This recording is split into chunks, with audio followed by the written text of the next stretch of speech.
ಬೆಂಗಳೂರಲ್ಲಿ ಕ್ರೈಮ್ ರೇಟ್ಗಳೇನು ಕಮ್ಮಿ ಇಲ್ಲ ಬಿಡಿ. ಅದರಲ್ಲಿ ಕಮ್ಮಿ ಆಗದೆ ಇರೋ ಕ್ರೈಮ್ ಅಂದರೆ ಕಳ್ಳತನ.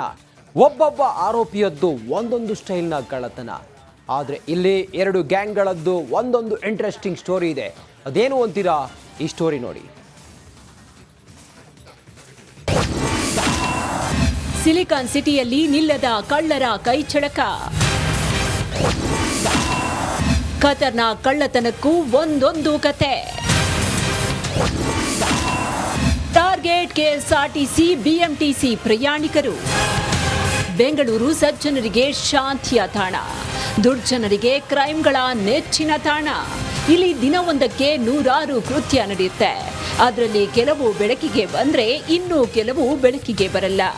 ಅದರಲ್ಲೊಂದು ಬಸ್ ಪ್ರಯಾಣಿಕರನ್ನೇ ಟಾರ್ಗೆಟ್ ಮಾಡಿ ಚಿನ್ನಾಭರಣ ಕದಿತಾ ಇದ್ದ ಇಬ್ಬರು ಖತರ್ನಾಕ್ ಕಳ್ಳಿಯರ ಕತೆ ಚೆನ್ನಾಗಿದೆ.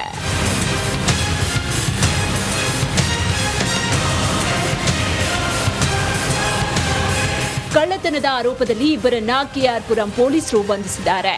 ಆಂಧ್ರ ಮೂಲದ ಲಾವಣ್ಯ ಹಾಗೂ ಮೀನಾ ಅನ್ನೋರು ಬಿಎಂಟಿಸಿ ಇಲ್ಲ ಕೆಎಸ್ಆರ್ಟಿಸಿ ಬಸ್ ಹತ್ತಿದ್ರೆ ಸಾಕು 100-200 ಗ್ರಾಂ ಚಿನ್ನದ ಸಮೇತ ಹೊರ ಬರ್ತಾ ಇದ್ರು.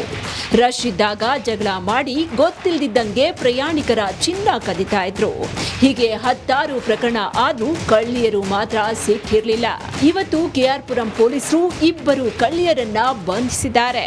ಚಿನ್ನಾಭರಣಗಳನ್ನು ದೋಚ್ತಾ ಇರ್ತಕ್ಕಂಥ ಇಬ್ಬರು ಹೊರ ರಾಜ್ಯದ ಮಹಿಳೆಯರನ್ನು ಬಂಧಿಸ್ತಕ್ಕಂಥ ಪ್ರಕರಣ. ಇವರಿಂದ ಒಟ್ಟು 8 ಪ್ರಕರಣಗಳು ಪತ್ತೆಯಾಗಿದ್ದಾವೆ.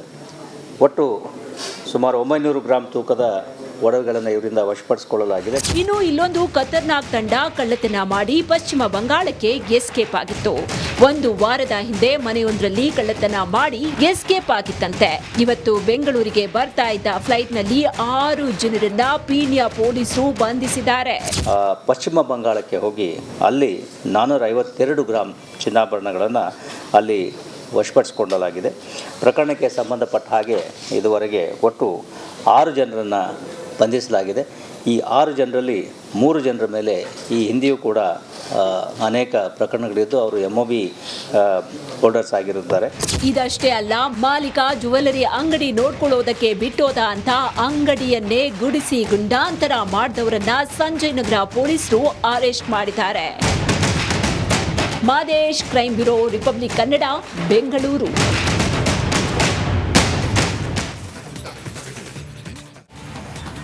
ಇಷ್ಟು ದಿನ ಏರ್ಪೋರ್ಟ್ಗಳಲ್ಲಿ ಪ್ರಯಾಣಿಕರು ಆನ್ಲೈನ್ ವ್ಯವಸ್ಥೆಯಿಂದ ಹಿಡಿದು ಎಲ್ಲವೂ ಸುಸೂತ್ರವಾಗಿ ಮಾಡಿಕೊಂಡು ನೆಮ್ಮದಿಯಿಂದ ಪ್ರಯಾಣ ಬೆಳೆಸ್ತಾ ಇದ್ರು. ಆದರೆ ಇಂದು ಸರ್ವರ್ ಡೌನ್ನಿಂದ ಆಗಿದ್ದೇ ಬೇರೆ. ವಿಮಾನಕ್ಕೂ ಸರ್ವರ್ಗೂ ಏನು ಲಿಂಕ್ ಅಂತೀರಾ? ಈ ಸ್ಟೋರಿ ನೋಡಿ.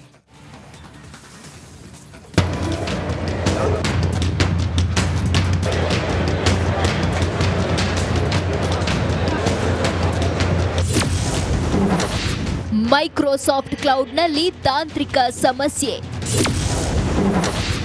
ಏರ್ಪೋರ್ಟ್ನಲ್ಲಿ ಪ್ರಯಾಣಿಕರ ಅಲೆದಾಟ. ಟಿಕೆಟ್ ಬುಕಿಂಗ್ ಆಗದೆ ಸಿಬ್ಬಂದಿ ಹೈರಾಣ.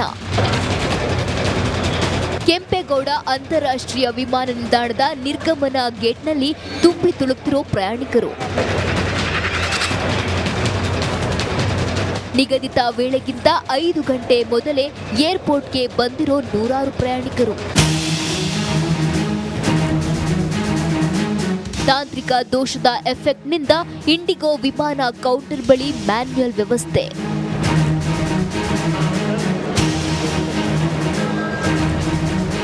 ಜಾಗತಿಕವಾಗಿ ಇಂದು ಮೈಕ್ರೋಸಾಫ್ಟ್ನ ಕ್ಲೌಡ್ ಸರ್ವಿಸ್ ಸಮಸ್ಯೆಯಿಂದ ವಿಶ್ವದ ವಿಮಾನಯಾನ ಸಂಸ್ಥೆಗಳ ಮೇಲೆ ಭಾರಿ ಪರಿಣಾಮ ಬೀರಿದೆ.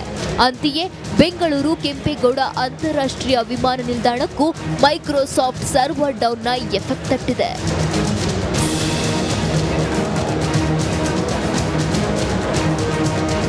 ಸರ್ವರ್ ಡೌನ್ ಹಿನ್ನೆಲೆ ಏರ್ಪೋರ್ಟ್ನಲ್ಲಿ ಮ್ಯಾನ್ಯುಯಲ್ ಚೆಕ್-ಇನ್ಗೆ ವ್ಯವಸ್ಥೆ ಮಾಡಲಾಗಿದ್ದು, ನಿಗದಿತ ಸಮಯಕ್ಕಿಂತ ಮೊದಲೇ ವಿಮಾನ ನಿಲ್ದಾಣಕ್ಕೆ ಬರುವಂತೆ ಪ್ರಯಾಣಿಕರಿಗೆ ಸೂಚನೆ ನೀಡಲಾಗಿತ್ತು. ಹೀಗಾಗಿ ಕೆಂಪೇಗೌಡ ಅಂತಾರಾಷ್ಟ್ರೀಯ ವಿಮಾನ ನಿಲ್ದಾಣದಲ್ಲಿ ಪ್ರಯಾಣಿಕರು ಪರದಾಡಿದ್ದಾರೆ. ನಾವು ಬೆಳಿಗ್ಗೆನೇ ಏರ್ಪೋರ್ಟ್ ನಾಗಪುರಕ್ಕೆ ಇಲ್ಲಿಂದ ಬೆಂಗಳೂರು ನಾಗಪುರಕ್ಕೆ ಇಂಡಿಗೋ ಮಾಡಿದ್ದೀವಿ. ಈಗ 2 ಅವರ್ 8 ಗಂಟೆ ಫ್ಲೈಟ್ ಇರೋದು ನಾವು 4 ಗಂಟೆಗೆ ಬಂದಿದ್ದೀವಿ. ಏನು ಇನ್ಫಾರ್ಮೇಷನ್ ಇಲ್ಲ. ಇವಾಗ ಕೇಳಿದ್ರೆ ನಿಮಗೆ ಯಾರು ಮಾಹಿತಿ ಏನು ಕೊಡ್ತಾ ಇಲ್ಲ. ಕ್ಯಾನ್ಸಲ್ ಆಗಿದ್ದೀನಿ ಫ್ಲೈಟ್ ಅಂತಂದರೆ ಯಾರೇನು ಮಾಹಿತಿ ಕೊಡ್ತಾ ಇಲ್ಲ. ಇಷ್ಟೆಲ್ಲ ಕೇಳ್ಕೊಂಡು 1 ವರ್ಷ ಸುತ್ತಾ ಇದ್ದೀನಿ, ಯಾರೇನು ಮಾಹಿತಿ ಕೊಟ್ಟು 4 ಟಿಕೆಟು ಬೆಳಿಗ್ಗೆನೂ ಈ ಥರ ಮಾಡಿದ್ದಾರೆ. ಬೆಳಿಗ್ಗೆನೂ ನಾವು ಸಹಿತ ನಾವು 30,000 ಲಾಸ್ ಮಾಡಿದ್ದಾರೆ. ಒಟ್ಟಾರೆ ಮ್ಯಾನ್ಯುಯಲ್ ಚೆಕಿಂಗ್ನಿಂದ ಪ್ರಯಾಣಿಕರು ಕ್ಯೂನಲ್ಲಿ ನಿಲ್ಲುವಂತಾಗಿದ್ದು ವಿಮಾನಯಾನ ಸಂಸ್ಥೆಗಳ ಮೇಲೆ ಪ್ರಯಾಣಿಕರು ಹಿಡಿಶಾಪ ಹಾಕ್ತಿದ್ದಾರೆ. ಮುಂದಿನ ದಿನಗಳಲ್ಲಿ ಸರ್ವರ್ ಸಮಸ್ಯೆ ಬಗೆಹರಿಯದೆ ಹೋದ್ರೆ ಏರ್ಪೋರ್ಟ್ನಲ್ಲಿ ಮತ್ತಷ್ಟು ಪರದಾಟ ತಪ್ಪಿದ್ದಲ್ಲ. ಮಂಜುನಾಥ್ ದಿನ್ನೂರು, ರಿಪಬ್ಲಿಕ್ ಕನ್ನಡ, ದೇವನಹಳ್ಳಿ.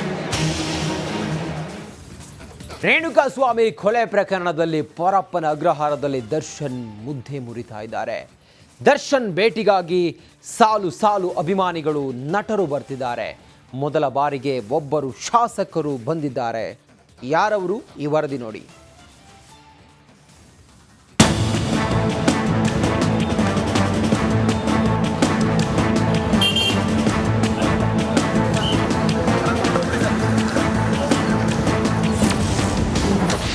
ಮದುವೆ ಡೇಟ್ ಮುಂದೆ ಹಾಕ್ಬೇಡ, ಬಂದೇ ಬರ್ತೀನಿ.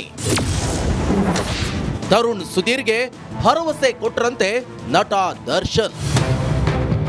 ಪ್ರೇಯಸಿ ಪವಿತ್ರ ಗೌಡ ಮಾತು ಕೇಳಿ ರೇಣುಕಾಸ್ವಾಮಿ ಕೊಲೆ ಕೇಸ್ನಲ್ಲಿ ಭಾಗಿಯಾದ ಆರೋಪ ಹೊತ್ತ ದರ್ಶನ್ ಪರಪ್ಪನ ಅಗ್ರಹಾರದಲ್ಲಿ ಕಂಬಿ ಎಣಿಸುತ್ತಿದ್ದಾರೆ.